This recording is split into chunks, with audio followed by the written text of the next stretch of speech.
အားလုံးပဲမင်္ဂလာပါယေရှုခရစ်နာမ၌နှုတ်ခွန်းဆက်တာပါတယ်ကျွန်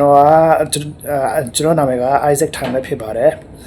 ဆိုတော့ကျွန်တော်နာမည်အရင်ကထန်တော့ကိုဖြစ်တယ်ချင်းတိုင်းသားတည်ရင်ချင်းတိုင်းသားတွေဖြစ်တယ်ဆိုတော့ကျွန်တော်ကဟိုမလေးရှားမှာဘူချုံးမှာဆလင်ဂေါနဲ့ဘူချုံးမှာရှိတယ်ဘူချုံးမှာနေတာဖြစ်တယ်escorgichen IOI မော်မှာအလုပ်လုပ်တာဖြစ်တယ်ဆိုတော့အခုနည်းနည်းမောင်နေပြီပေါ့နော်နေဝင်တော့ပြီမောင်နေပြီကျွန်တော်တိခံဖို့ပေါ့နော်တိခံမဲ့ကျွန်တော်ပုံယေရှုခရစ်တော်ကောင်းမြတ်ခြင်းအကြောင်းဟောယေရှုခရစ်တော်ကောင်းမြတ်ခြင်းအကြောင်းယေရှုခရစ်တော်ရဲ့ကယ်တင်ခြင်းအကြောင်းဟိုကျွန်တော်တိခံမလို့အဲ့ဒါလေ့ကျင့်နေတာမှာမနေ့ကလေးနေဝင်သွားတာပြန်ကြည့်လိုက်အလိုမကျပြန်ဖြစ်လိုက်တော့နော်ပထမဆုံးအချိန်ဆိုတော့မလွယ်ဘူးကျွန်တော်ကအရင်ကတည်းကတိခန္ဓာပေးတာပါလားအခု line နေမှာမတင်ဘူးပေါ့နော် line နေမှာတင်ရမယ်ဘာဖြစ်လို့လဲဆိုတော့ယေရှုခရစ်တော်ကမိမထားတာပေါ့နော်အချင်းတို့လူတို့ရှိမှငါ့ကိုဝန်ခံအံ့ငါဒီခမဲတော်ရှိမှထိုးတို့ကိုဝန်ခံမိအချင်းတို့လူတို့ရှိမှငါ့ကိုညှင်းပယ်အံ့ခမဲတော်ရှိမှထိုးတို့ကိုငါညှင်းပယ်မိလို့နှုတ်ကပတ်တော်လာတယ်ယေရှုခရစ်တော်ကအတိအကျလို့ပဲပြောထားတာဖြစ်တဲ့အတွက်ကြောင့်ကိုယ့်ရဲ့ကယ်တင်ခြင်းယေရှုခရစ်တော်ကကိုယ့်ရဲ့အသက်သခင်ကယ်တင်ပိုင်ရှင်ဖြစ်တဲ့အကြောင်းဝန်ခံတာတတိခန္ဓာလူအများသိအောင်တတိခန္ဓာအင်မတန်မှအရေးကြီးပါတယ်အဲဒါကြောင့်ကျွန်တော်လေ့ကျင့်ပြီးတော့ကျွန်တော်ရဲ့ update ပါပေါ့နော်ပြင်ဆင်ပြီးတော့လေ့ကျင့်နေတာဖြစ်တယ်မဟုတ်ဘူးတတိခန္ဓာဖြစ်ပါတယ်ဆိုတော့ဒီနေ့ကကျွန်တော်ပိတ်ရက်မဟုတ်ဘူးခါတိုင်းပိတ်နေကြတာကတော့Thursday ပေါ့နော် Thursday ပိတ်တယ် Thursday တိုင်းပိတ်တယ်ဒီနေ့ကျတော့ဘယ်လိုဖြစ်သွားတာလဲဆိုတော့အတိတ်တယောက်ရောက်လာတယ်အဲ့ဒီအတိတ်ကကျွန်တော်မြန်မာနိုင်ငံသားပဲချင်းချစ်လို့မျိုးပဲဆိုတော့ရောက်လာတယ်သူကဘာမှမသိသေးဘူးဆိုတော့assistant manager ကသူမှလည်းအခန်းတော့လည်းမရှိတဲ့ခါကျတော့အတူတူနားလိုက်ပါသူဘယ်သွားချင်းနဲ့ဘာဝဲချင်းနဲ့အိမ်နဲ့ထွက်တာကစလိုက်ပြီးတော့ခုနေပေးပါဆိုတော့ကျွန်တော်အနားပေးလိုက်တာနှစ်ယောက်လုံးနားတော့တာတကယ်ကမနေ့ပြန်လာရမှာဟို2025 9လပိုင်းပေါ့နော်9လပိုင်း9လပိုင်းမဟုတ်တော့10လပိုင်းရောက်သွားပြီ10လပိုင်းရောက်သွားပြီကွာ10လပိုင်းတရက်နေ့ Wednesday ကျွန်တော် Thursday နေ့တိုင်းနားတာပေါ့ဆိုတော့ကျွန်တော်တက်တာမှာဖျားရှင်ရဲ့ကောင်းမြတ်ခြင်းဖျားရှင်ရဲ့ကယ်တင်ခြင်းအကြောင်းတိခံခြင်းတာဖြစ်တယ်ဖျားရှင်ရဲ့ကျွန်တော်အသက်တာတစ်လျှောက်လုံးမှာ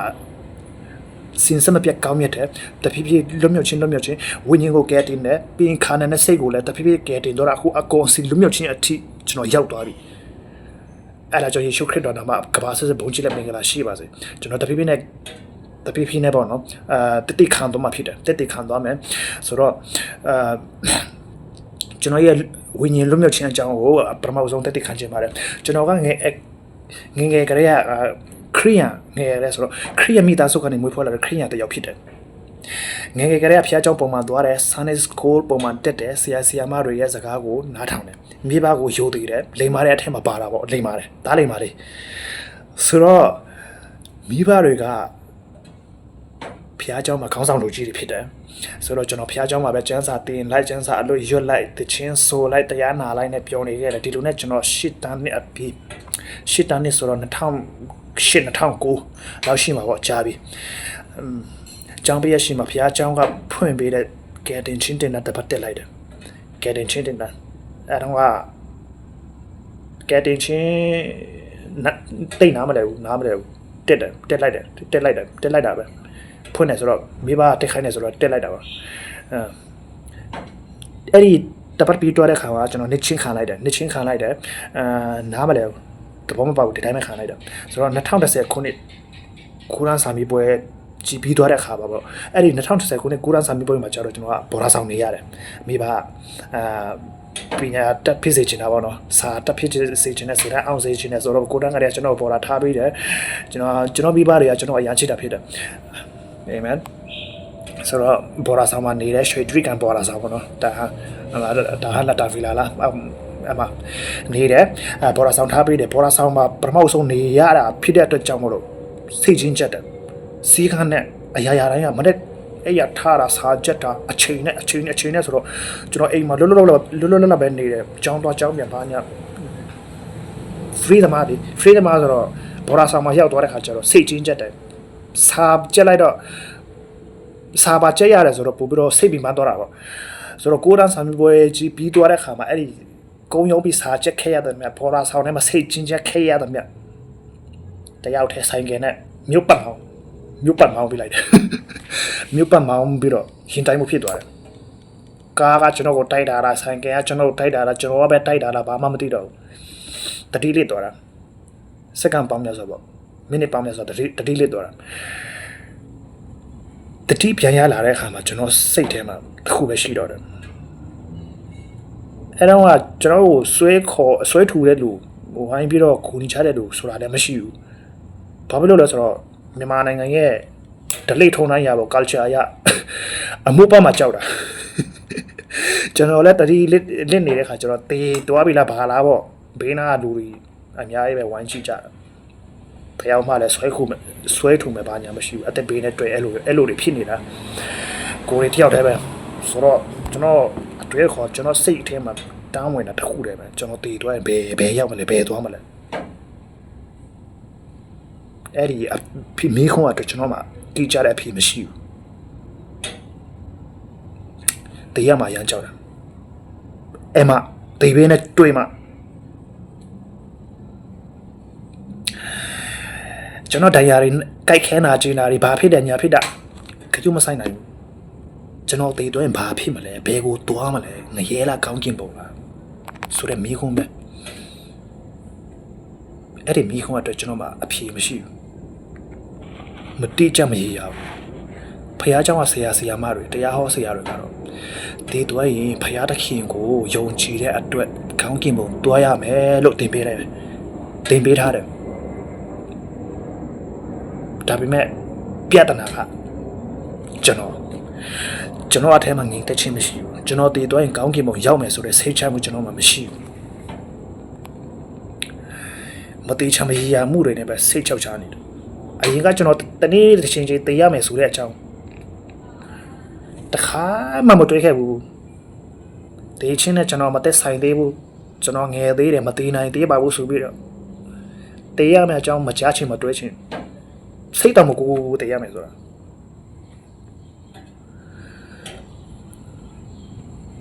လက်မခံဘူးတည်မယ်တည်ရင်ဘယ်သွားမယ်ဘယ်ရောက်မယ်ဆိုတာတည်သွားရင်ဘာဖြစ်မယ်ဆိုတာတည်မှတိမှာဘောလို့ပဲပေါ်တန်တာသဘောထားခဲ့တာအဲ့ဒါကျွန်တော်ပဲငယ်ကလေးကကျွန်တော်ကျမ်းစာဖတ်တယ်ယေရှုဖခင်ကိုသိတယ်ယေရှုဖခင်ရဲ့တက်တော်စင်လှုပ်ဆောင်မှုတွေပြီးတော့ယေရှုဖခင်ကိုလည်းယုံတယ်နှစ်ချင်းလည်းခံခဲ့တယ်ခံပြီးတော့ခုနပြောတဲ့အတိုင်းပဲကဲဒီချင်းတပတ်တက်ပြီးတော့ဒီနန္ဒရပဲတပတ်တက်ပြီးတော့နှစ်ချင်းခံလိုက်ဒါပေမဲ့တီဗီနဲ့တွေ့တဲ့အခါမှာတီဗီနဲ့တွေ့ပါပဲတရက်မှာရမ်းကြောက်တယ်ငရဲကြမှာကြောက်တယ်ဘာလို့လဲဆိုတော့ယေရှုဖခင်ရဲ့ကယ်တင်ခြင်းအကြောင်းကိုလုံးဝနားမလဲဘူးအေးဝင်ကလေးတရားကိုနားမလဲလားကျွန်တော်တို့ယေရှုဖခင်ဘာတွေလုပ်ပေးခဲ့တယ်တီကြမသိဘူးဆိုတော့ရှမတဲ့ခရစ်ဝင်ကြအခန်းကြီး9အငယ်ရှမှာစိတ်နှလုံးအကျိုးမဲ့ဖြစ်ဘုရားကိုရှာတော်သူတွေတွေ့မိဖြစ်တော်ကြောင့်မင်္ဂလာရှိ၏ဆိုတဲ့ကြမ်းချက်ကိုကျွန်တော်အလို့ရထားတာဖြစ်တဲ့အတွက်ကြောင့်အရင်လိုပေါ်ရောက်တဲ့စိတ်နဲ့မဟုတ်တော့ဘူးဘုရားကိုတွေ့ချင်တဲ့စိတ်နဲ့လွတ်မြောက်ချင်တဲ့စိတ်နဲ့ပြောမယ်ဆိုတော့ငရဲကြောက်ကြောက်တဲ့စိတ်နဲ့ငရဲကြောက်တော့မှကြောက်တဲ့စိတ်နဲ့ဘုရားကိုတကုံရှာတာအရန်လွတ်မြောက်ခြင်းကိုရှာတာဒီကျမ်းချက်ကိုစိတ်နှလုံးကျွန်တော်ဖြစ်ဖျားကိုရှာတော့တွေ့မိဖြစ်တော့ကြောင့်မင်္ဂလာရှိဆိုတဲ့ကျမ်းချက်ကိုကျွန်တော်အလွတ်ရထားတာဖြစ်တဲ့အတွက်ကြောင့်အရင်တော့စိတ်နဲ့မဟုတ်တော့မနဲ့ကြောက်အားနာနဲ့ဖျားကိုရှာတယ်တရားနာတာကစအချိုးပြောင်းသွားတာဘဝပြောင်းသွားတာပေါ့နော်ပြောင်းသွားတယ်ကျမ်းစာဖတ်တာပြောင်းသွားတယ်ဘုရားကိုလူအပ်တဲ့စိတ်နဲ့ဘုရားကိုတောင်းတတဲ့စိတ်နဲ့ဖြစ်သွားတယ်ဒီလိုနဲ့ကျမ်းစာထဲမှာအကြောင်းမူကငါဒီလမ်းခရီးဖြစ်၏ဓမ္မတရားဖြစ်၏အသက်လည်းဖြစ်၏ ငါကိုအမီမပြုတ်ပဲအဖခမဲတော့ထန်အဘဲတို့မြတ်မရောက်ရတော့ယေရှုခရစ်တော်မင်းတော်မူတယ်ရှီယောဟန်ခရစ်ဝင်ချက်အခန်းကြီးဆက်လေးငွေ6မှာပေါ့အဲ့မှာကျွန်တော်တီးကြကြတီးသွားတာအဘဲငရဲကနေလုံးမြောက်စေပြီးတော့ကောင်းကင်ဘုံရောက်ရှိဖို့နာယေရှုတပါးတဲ့ဆိုတာလုံးဝဒီထဲမှာနားလေတော့ပေါ့တော့အရင်တော့ဒီချမ်းချက်ဒီချမ်းဘက်ကိုကျွန်တော်ကအလွတ်ရထားတာပဲဖတ်နေကြပဲဘိုင်ဟတ်ထားတာအကုန်ဆောင်ထားတာပေါ့နော်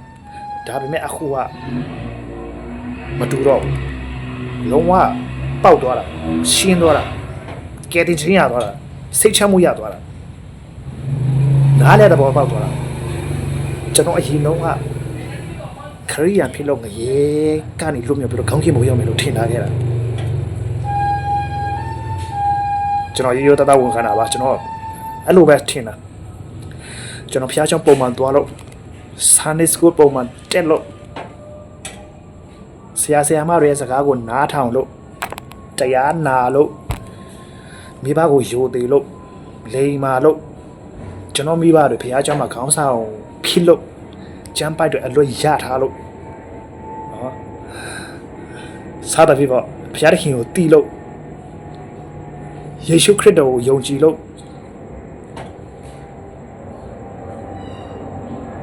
ဘယ်လိုယုံကြည်ရမယ်ဆိုတာရှိတယ်လေဒီတိုင်းယုံလို့မရဘူးလေယေရှုခရစ်တော်ကဖျားဖြစ်တယ်ဆိုတာယုံကြည်လို့မပြောနဲ့တရေတွေဖျားရဲ့သားဖြစ်တယ်ယေရှုခရစ်တော်ကဖျားဖြစ်တယ်ဆိုတာတစေတရေတွေကကြောက်ပြီးတော့တုံလုံးနေကြတယ်ကျွန်တော်တို့ယုံကြည်တာတော့အဲ့ဒီယုံကြည်မှုကကောင်းကင်ဘုံမရောက်စေဘူး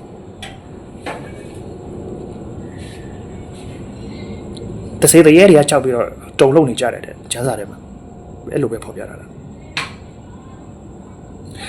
ဆိုတော့ကျွန်တော်ရဲ့ကောင်းမှုကုသိုလ်တွေနဲ့အရင်တော့ပေါ့နော်ကျွန်တော်ရဲ့ကောင်းမှုကုသိုလ်တွေနဲ့ကောင်းကင်ဘုံရောက်မယ်လို့ထင်ထားခဲ့တာကျွန်တော်နှစ်ချင်းခံခဲ့လို့အလူငွေတွေစွန့်ကျဲပေးကန်ခဲ့လို့စားတယ်ပေါ့ကျွန်တော်ကောင်းကင်ဘုံရောက်မယ်လို့ထင်တာကောင်းကင်ဘုံကကျွန်တော်လူလိမ္မာလူကောင်းနေရတဲ့အဲ့လိုယုံကြည်ထားတာကျွန်တော်ကကောင်းလဲကောင်းနေလေကောင်းလဲကောင်းခဲ့ပါတယ်လိမ္မာခဲ့တယ်ဆိုတော့ကျွန်တော်ရဲ့ကြင်ကြအားထုတ်မှုတွေနဲ့ကျွန်တော်ကောင်းမှုကိုယ်တိုင်တွေနဲ့ကောင်းကင်ဘုံရောက်ဖို့စိတ်ကူးနေတာထင်နေတာကျွန်တော်လူကောင်းတစ်ယောက်ပဲဆိုပြီးတော့ကိုပေတာနဲ့ကိုတိုင်းတာပြီးတော့တယောက်တည်းကောင်းနေတာပြဿနာကဖျားမှာပေတာရှိတယ်ဖျားမှာသူ့တမချက်နဲ့သူရှိတယ်ဆိုတော့ခုကျွန်တော်သိချတာကတော့ကျွန်တော်ရဲ့ကောင်းမှုကိုယ်တိုင်ကျွန်တော်ရဲ့အချင်းချာအားထုတ်မှုတွေကျွန်တော်အကြောင်းလုံးဝမလွတ်မြောက်နိုင်ပဲနဲ့ယေရှုခရစ်တော်တာနဲ့ကျွန်တော်ရဲ့အသက်သခင်ကယ်တင်ပါရှင်ကျွန်တော်ရဲ့ဝကြွေဝတ်နာတွေကျွန်တော်ရဲ့အချင်းချင်းအမင်္ဂလာအတွက်လေဝါကားတိုင်းမှာအသွေးသွင်းပြီးတော့ပေးဆက်ခဲ့တာဖြစ်တယ်အဲ့ဒါကိုလုံးဝယေရှုခရစ်တော်ရဲ့ကယ်တင်ခြင်းကိုနားလက်သဘောပေါက်ပြီးယုံကြည်လက်ခံတဲ့နေ့ကစပြီးတော့စိတ်နှလုံးအကျိုးမဲ့နဲ့ယုံကြည်လက်ခံတဲ့နေ့ကစပြီးတော့ကျွန်တော်ငရေမတော်ရတော့ဘူးစိတ်ချတေချမှုကယ်တင်ခြင်းစိတ်ချတေချမှုရသွားပြီငရေမတော်ရတော့ကောင်းကင်ကိုတော်ရမယ်ဆိုတော့အထူးသိတယ်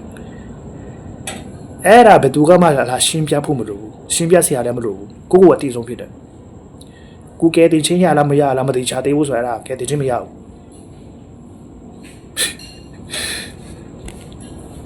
ကိုအတိဆုံးဖြစ်တယ်ဆိုတော့ယေရှုဖခင်ရဲ့ကယ်တင်ခြင်းကိုနားလည်တဲ့ပေါ်ပေါက်သွားပြန်ပါဘယ်ချင်းသေးတရားမှမကြောက်တော့ဘူးကျွန်တော်ရဲ့ဝိညာဉ်လွတ်မြောက်သွားပြီ free ပဲအဲ့ဒီစိတ်ချတေချာမှုကဘာနဲ့မှမလဲနိုင်ဘူးဘာနဲ့မှလည်းမတူဘူးကိုအတိဆုံးဆိုတော့ကျွန်တော်ကိုကယ်တင်ပြီးတယ်ကျွန်တော်ရဲ့အသက်သခင်ကယ်တင်ပါရှင်ယေရှုခရစ်တော်ဘုရားကဘာဆက်ဆက်ဘုန်းချတဲ့မင်္ဂလာရှိပါစေအဲ့ဒီကယ်တင်ခြင်းကျွန်တော်ရတဲ့ကယ်တင်ခြင်းယေရှုခရစ်တော်ကျွန်တော်ကယ်တင်တဲ့ကယ်တင်ခြင်းအဲ့ဒါဘာနဲ့တူတယ်လဲဆိုဆယ်ရန်ဆန်ပွဲနဲ့တူတယ်ဆယ်ရန်ဆန်ပွဲနဲ့တူရတယ်ဘာလို့လဲဆိုတော့